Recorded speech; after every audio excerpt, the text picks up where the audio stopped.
Hey everybody, it's Dina Rico with the Creativity Cave, and look at this gorgeous card that I have to share with you today. It uses the Graveyard Gate Stampin' Up! Thinlit bundle.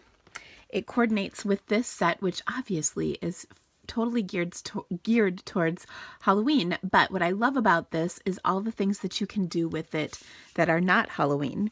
Now the gate itself is really fancy like this. This is actually a card I received in a swap, and it is really ornate and beautiful, and of course it's perfect for Halloween like this. But this is another swap I received. But I love that it makes just a beautiful gate. So here, this was combined with the, what is the name of that set? At Home With You. It's the door stamp set, and these are pieces from that, the wreath and everything. So I just love how versatile it is, but I wanted to make a card that showcased a not gate card, if that makes sense. So I took the gate and trimmed it down, and I'll show you how I did that in just a second. And then I combined it with my old standby, the Butterfly Basics stamp set, which is this one. You probably have this if you've been around for a while, because this was such a popular set when it first came out and has actually continued to be so. I love the font that's in this set, and I love this beautiful fern. So let's show you how I put this together. I've got some good tips for this, and it's really easy. That's my favorite part. Of course, you know I like to make everything easy because it really is. But let me show you how I did this. Okay, so first of all, I'm going to start by cutting myself one of the gates. Now this gate I cut on just my regular platform, and I ran it through probably 3 or 4 times to get all the pieces out, and then I used my die brush all over it. But you can see there's still a couple pieces I could not get out, so that made me mad. But no worries, I can still use this piece because I can cover this part up with my sentiment, so that's okay. But what I did do then is I used my precision plate, and then I got a much cleaner cut. Okay, so what I'm going to do with my gate that I have is on this line right here, and then this line right here, I'm going to actually trim this much off, and then what I get is this. And this piece was the one I ran through my precision base plate, and you can see everything popped out really well. Now, one word of warning, I got a little aggressive with my die brush, and this piece ripped. I don't think it makes any bit of difference, but I just wanted you to be aware of that. When you're rolling that die brush, if you go a little crazy, things can happen. I'm just saying. Okay, so there's that. And next, you might be thinking to yourself, well, Dina, that's lovely, but how on earth am I ever going to adhere that to my card? Oh, of course I have the solution to that problem.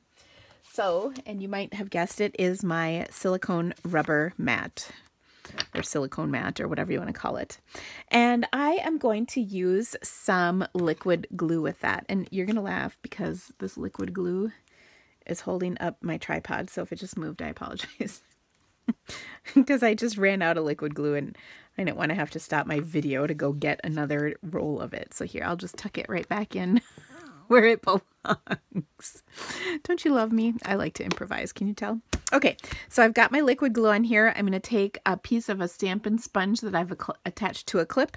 I'm going to kind of spread my glue out. I'm going to take my die cut and turn this over. I love this for really intricate die cuts. And I know some people like to use the multi-purpose adhesive sheets, but I actually find that sometimes those can be really difficult to get the backing off of on something really intricate like this. And so I actually find this to be a little easier. And now I just realized that I put all this adhesive on here and I haven't stamped on my sheet yet. So, oh my gosh. But you know what? I'm not going to stop my video because I'm going to show you how to do it. All right, so I've got my Pear Pizzazz card here, and I'm going to use my fern stamp with some Pear Pizzazz ink. See, I got ahead of myself. I was so excited about showing you how I did that. All right, so I'm going to take my Pear Pizzazz, ink up my fern really well, and I'm going to stamp it down. Now, because I covered the whole fern on my piece of cardstock, I'm going to take that second layer of ink and stamp it once more so I get a light layer. Okay, however, if I stamp it like this, where some of it is off the edge, then I'm going to ink it up again, stamp it off on my scrap so that when I stamp it here, I get even inking and not like an edge on here. Okay, so then I'm just going to flip this in all different directions. Now I'm going to not use that bottom portion. Then I can get even more on there. And of course, I'll show you what happens. So you see I just stamped that off, and then the resulting layer, there's darker spots here, and we don't want that to show up on our card. Okay.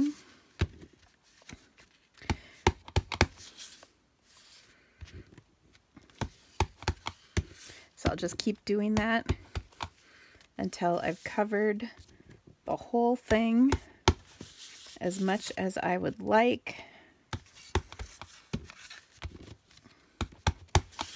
And there we go. Okay, that looks pretty good. Now let's see if this is still wet. Not really. I might have to pull out my glue and try this one more time. Oh, goodness. Best intentions, right? But the good news is that it's not ruined or anything. I can still use it. Okay, so I'm just going to, again, sponge that adhesive onto my piece here, so that I can attach it to my card. And you see I've got it down here fairly low, like so. And isn't that so pretty? And you can see it's stuck on there really nice. The problem is when you turn this over, you have to peel the backing of that multi-purpose adhesive sheet off. And on these really intricate pieces, it's very challenging to get all of it off and kind of annoying, I'm not gonna lie. So that's why I love this solution. I know you can get glue on yourself, but it really is effective, so I do like it. Okay, now the other thing that I'm going to do is take and stamp Happy Birthday on a piece of 1 by 3 inch Whisper White. Now I like to use scraps left over from cutting other paper. I hold on to my scraps and find that they come in handy. I'll just close that up. And then I'm going to stamp one fern across here. I want it stamped off so it's nice and light. And I'll go like that. I think that just adds a nice little touch to this. Okay, and next, you know I gotta have a little spritzing. I just for the first time threw out a black marker because I think it had been fully spritzed out. So I'm gonna pull in my new marker here. This isn't a new marker, it's just one of my markers. But there we go. I never want to go too dark. So I think that looks good. I've got some spritzing, and then I'm going to pop up my sentiment panel right on top. And last but not least, I will add a bow that I tie with my beautiful shimmer black ribbon. I love that stuff. So I'll just kind of center this on here, top to bottom and a little bit side to side. And then I've got this is the 3/8 inch black shimmer ribbon. I'm just going to tie a knot so you can all enjoy watching this. You guys will laugh. I had my nails done last week. I'm kind of addicted to this now because I haven't had nails that look so nice in forever and ever and ever. And this gel polish or whatever the stuff is that stays on for so long will actually stand up to stamping, so that's good news. But I came in yesterday and I had stamped in the morning, and so I had ink like this on my finger, and the guy, actually it was a guy who did my nails, and he was trying to figure it out. I don't think he understood when I explained it to him what it was that I was doing that gave me ink on my fingers, because I had like a big blob of colored ink and then I had the black ink, and the black is from spritzing. Well, it's a long story, but suffice to say it was funny. But I will also tell you that the girl next to me was getting fake nails put on, and oh my gosh, I'd never actually seen that process before. Wow, that was fascinating to watch as well.